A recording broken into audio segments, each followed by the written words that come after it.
السلام علیکم عزیز طلباء و طالبات، امید ہے آپ سب خیریت سے ہوں گے۔ گزشتہ لیکچر میں ہم نے پاکستان کے سارک ممالک کے ساتھ تعلقات کے بارے میں تفصیل سے جائزہ لیا۔ آج ہم پاکستان کے دنیا کی بڑی طاقتوں کے ساتھ تعلقات کا جائزہ لیں گے۔ دنیا کی بڑی طاقتیں معاشی طور پر بھی نہایت مستحکم ہیں، جن میں بالترتیب امریکہ، روس، جاپان، برطانیہ، یورپی یونین شامل ہیں۔ پاکستان اپنی آزاد خارجہ پالیسی کی وجہ سے دنیا کے تمام ممالک کے ساتھ بہتر روابط استوار کیے ہوئے ہے۔ آئیے سبق کا مطالعہ کرتے ہیں۔ پاکستان کے بڑی طاقتوں کے ساتھ تعلقات۔ پاکستان اپنی جغرافیائی سیاسی اہمیت کی بنیاد پر عالمی سیاست میں خصوصی مقام رکھتا ہے، اس لیے عالمی سیاست میں پاکستان کا کردار ہمیشہ فعال رہا ہے۔ دہشت گردی کے خاتمے کے لیے جتنا کام پاکستان نے کیا ہے، شاید ہی کسی اور ملک نے کیا ہو۔ وقت گزرنے کے ساتھ ساتھ عالمی سیاست میں پاکستان کی اہمیت میں اضافہ ہوتا جا رہا ہے۔ بڑی طاقتوں کے ساتھ پاکستان کے تعلقات کو ذیل میں بیان کیا گیا ہے۔ ریاستہائے متحدہ امریکہ۔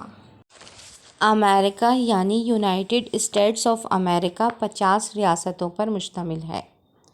اس کا دارالحکومت واشنگٹن ہے اور حکومت صدارتی جمہوریہ ہے۔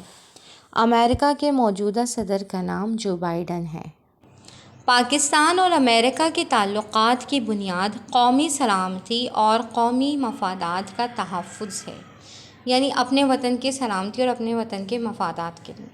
پاک امریکہ تعلقات کی ابتدا اس وقت ہوئی جب امریکی صدر ٹرومین نے پاکستانی وزیر اعظم لیاقت علی خان کو امریکی دورے کی دعوت دی، یعنی کہ پاکستان بننے کے کچھ سال بعد ہی پاکستان اور امریکہ کے تعلقات کی باقاعدہ ابتدا ہوئی تھی، جسے انہوں نے قبول کر لیا۔ لیاقت علی خان کے امریکہ میں کیا گیا خطاب انتہائی مشہور ہے۔ لیاقت علی خان نے سن 1950 میں امریکہ میں خطابات کے ذریعے سے پاکستان کے قیام کے مقاصد بیان کرنے کے علاوہ پاکستان کی ترقی کی ضروریات بھی بیان کیں۔ ان کا یہ دورہ کامیاب رہا۔ امریکہ نے پاکستان کو فوجی اور معاشی امداد دی، جس سے پاکستان کی تعمیر و ترقی کے سفر میں مدد ملی۔ سن 1954 میں پاکستان نے امریکہ اور اس کے اتحادیوں کے ساتھ دفاعی معاہدے سیٹو پر دستخط کیے اور سن 1955 میں پاکستان معاہدہ بغداد میں بھی امریکہ کے ساتھ اتحادی بن گیا۔ یہ معاہدہ بعد میں سیٹو کہلایا۔ در حقیقت یہ معاہدے کیا ہیں؟ معاہدہ بغداد یا سیٹو ایک بین الحکومتی تنظیم یا فوجی اتحاد کا نام ہے، جو سن 1955 کو ترکی، ایران، پاکستان اور برطانیہ نے معاہدے کے مطابق ایک تنظیم میں شمولیت اختیار کی اور اس معاہدے کو معاہدہ بغداد کا نام دیا گیا۔ کچھ عرصے بعد اس میں عراق اور امریکہ بھی شامل ہو گئے اور اس کا مقصد وسط ایشیا میں اشتمالیت یعنی کہ کمیونزم کو روکنا تھا۔ اب اس معاہدے میں چونکہ پاکستان اور امریکہ بھی تھے اور پاکستان امریکہ اتحادی تھے، اس لیے ان معاہدوں کی وجہ سے پاکستان کو فوجی اور معاشی امداد ملی۔ اس سے پاکستان کی دفاعی صلاحیتوں میں اضافہ ہوا۔ مگر 1965 کی پاک بھارت جنگ میں امریکہ نے پاکستان کی امداد بند کر دی۔ اب یہ دیکھیں آپ کہ پاکستان شروع سے امریکہ کا اتحادی ہے، لیکن جب 1965 کی پاک بھارت جنگ ہوئی تو اس جنگ میں امریکہ کو پاکستان کا ساتھ دینا چاہیے تھا، لیکن اس نے کیا کیا کہ امداد ہی بند کر دی۔ اس کٹھن وقت میں چین، ایران اور سعودی عرب نے پاکستان کا ساتھ دیا۔ سن 1968 میں امریکہ کے ساتھ پاکستان کے تعلقات بہتر ہوئے، جو کہ 1970 تک جاری رہے۔ اب آپ کو سمجھ آ جانا چاہیے 70 تک جاری رہے مطلب 71 میں جو جنگ ہوئی اس میں بھی امریکہ نے پاکستان کا کوئی ساتھ نہیں دیا۔ 1971 میں جب بھارت نے پاکستان پر حملہ کیا تو امریکہ نے خود کو اس سے الگ کر کے پاکستان کا ساتھ نہ دیا، جبکہ روس نے بھارت کا ساتھ دیا۔ یعنی کہ پاکستان اس وقت تنہا تھا، اور اس وقت بھی پاکستان کا ساتھ کس نے دیا؟ ہم پیچھے پڑھ کر آئے ہیں، چین نے۔ ملک چین نے پاکستان کا ساتھ بھی دیا تھا، اور اس کے وزیر اعظم نے خیر سگالی کے تحت پاکستان کا دورہ بھی کیا تھا۔ روس نے جب افغانستان پر حملہ کیا تو لاکھوں مہاجرین پاکستان آئے۔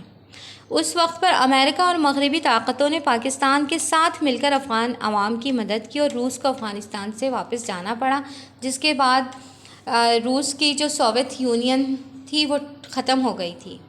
11 ستمبر سن 2001 میں امریکہ میں ہونے والی دہشت گردی کے واقعات کے بعد امریکہ نے افغانستان پر حملہ کر دیا۔ اس جنگ میں پاکستان نے امریکہ کا ساتھ دیا۔ وقت گزرنے کے ساتھ ساتھ پاکستان اور امریکہ کے تعلقات مزید بہتری کی طرف گامزن ہوئے۔ روس سرکاری زبان روسی رشین، دارالحکومت ماسکو ہے۔ حکومت صدارتی جمہوریہ، موجودہ صدر پیوٹن ہے۔ روس تاریخ میں منگول سلطنت کے بعد تاریخ عالم کی دوسری سب سے بڑی مربوط ریاست تھی۔ 19ویں صدی کے آغاز پر روس دنیا کا سب سے بڑا ملک تھا۔ روس جغرافیائی طور پر روس پاکستان کے قریب ہے، مگر پاکستان کے امریکہ کے ساتھ دفاعی معاہدوں میں شرکت کے باعث روس کے ساتھ تعلقات میں گرمجوشی نہیں آ سکی، اور روس کے تعلقات بھارت سے استوار ہوتے چلے گئے۔ سالوں بعد اب پاکستان اور روس کے تعلقات میں بہتری آ رہی ہے، اور روس کی طرف سے تیل اور دوسری اشیاء کو درآمد کیا جا رہا ہے۔ روس نے بھارت کی تعمیر و ترقی میں قابل ذکر کردار ادا کیا، جس کی وجہ سے پاکستان اور روس کے درمیان تعلقات میں بہتری نہ آ سکی، کیونکہ پھر پاکستان کو یہ لگتا تھا نا کہ روس جو ہے وہ بھارت کا حامی ہے، اور مسئلہ کشمیر کو حل کرنے کے لیے کوئی پیش رفت بھی ان کی طرف سے نہیں ہوتی تھی۔ سن 1956 میں روس کے نائب وزیر اعظم نے پاکستان کا دورہ کیا، جس میں پاکستان کو صنعت اور معیشت کی ترقی کے لیے امداد کی پیشکش کی۔ سن 1965 کی پاک بھارت جنگ کے بعد روس نے تاشکند کے معاہدے پر بھارت اور پاکستان کے درمیان معاہدہ کرا کے جنگی قیدیوں کی واپسی اور علاقے پر قبضے کا مسئلہ حل کرایا۔ روس نے بھارت کی مدد جاری رکھی، یعنی کہ روس بھارت کا حامی تھا۔ روس اور بھارت ایک اتحادی تھے، اور امریکہ اور پاکستان ایک اتحادی تھے، لیکن روس نے بھارت کی مدد کی، مگر امریکہ نے کبھی بھی پاکستان کی مدد نہیں کی۔ سن 1971 کی پاک بھارت جنگ میں بھارت کو روس کی مدد حاصل تھی، جبکہ امریکہ نے پاکستان کا ساتھ نہ دیا۔ اس طرح مشرقی پاکستان کے محاذ پر پاکستان کو کامیابی حاصل نہ ہوئی، اور بنگلہ دیش معرض وجود میں آیا۔ ذوالفقار علی بھٹو کے دور حکومت میں روس کے ساتھ پاکستان کے تعلقات میں بہتری آئی۔ اسی دور میں کراچی میں روس کے تعاون سے اسٹیل مل لگائی گئی، یعنی کہ ذوالفقار علی بھٹو کی خارجہ پالیسی ایسی تھی جس کی وجہ سے روس سے پاکستان کے تعلقات بہتر ہوئے، جو کہ پاکستان کی معیشت میں اہم کردار ادا کرتی رہی۔ پاک روس تعلقات میں پاکستان کے امریکہ کے ساتھ تعلقات کے باعث سرد مہری رہی۔ روس کے افغانستان پر قبضے کے بعد تو پاکستان اور روس کے تعلقات میں مزید بگاڑ پیدا ہو گیا۔ پاکستان نے کھل کر روسی قبضے کی مخالفت کی، اور امریکہ اور مغربی ممالک کے تعاون سے افغان عوام کی مدد کی۔ افغان جنگ میں روس کو ناکامی ہوئی، اور افغان جنگ کے بعد روس ٹکڑے ٹکڑے ہو گیا، اور پاکستان کے شکست و ریخت سے وجود میں آنے والی ریاستوں مثلاً ازبکستان، قرغیزستان، تاجکستان، ترکمانستان وغیرہ سے اقتصادی تعاون کی تنظیم ECO کے تحت تعلقات قائم ہوئے۔ ECO کے بارے میں بھی ہم پچھلے صفحات میں پڑھ کر آ چکے ہیں۔ روس کا عالمی سیاست میں کردار نسبتاً کم ہو گیا، یوں امریکہ کی برتری قائم ہو گئی۔ موجودہ حالات میں پاکستان اور روس کے درمیان تعلقات میں کافی حد تک بہتری آئی ہے۔ جیسے کہ میں نے شروع میں بتایا کہ پاکستان میں روس کی طرف سے تیل کے کنٹینر آئے ہیں، ٹرک آئے ہیں۔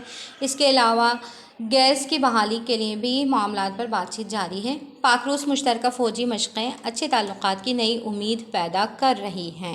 آئیے اضافی مشقی سوالات کا جائزہ لیتے ہیں۔